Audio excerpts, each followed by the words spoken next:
વાહન ચલાવનારાઓ સામે special drive હાથ ધરી હતી, જેમાં 1274 જેટલા વાહન ચાલકો સામે કાર્યવાહી કરાઈ હતી.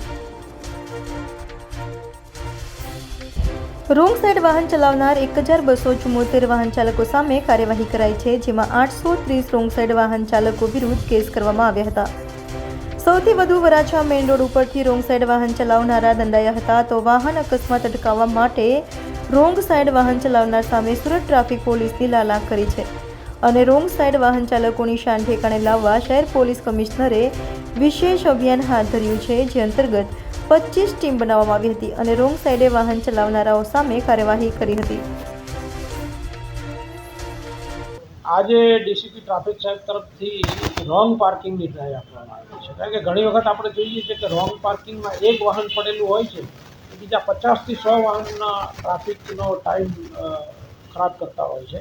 તો આજે અમે અલગ અલગ ટીમો બનાવી અને લોકિંગનો ખાસ ઉપયોગ કરવાના છીએ. તો અમારી લોકિંગ અને ક્રેનો સાથે રાખી અને રો પાર્કિંગના કેસો કરવાના છીએ. ત્યાર પછી અમે સ્પીડ ગનનો ઉપયોગ કરી અને ઓવર સ્પીડમાં જે વાહનો જતા હોય છે એના ઉપર કાર્યવાહી કરવાના છીએ.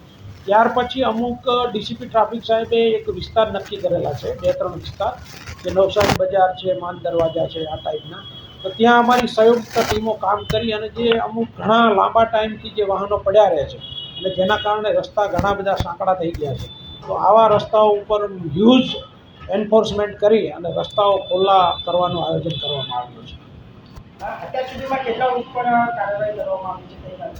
અત્યાર સુધીમાં ગઈકાલે 1415 વાહન ચાલકો વિરુદ્ધમાં કાર્યવાહી કરવામાં આવી છે.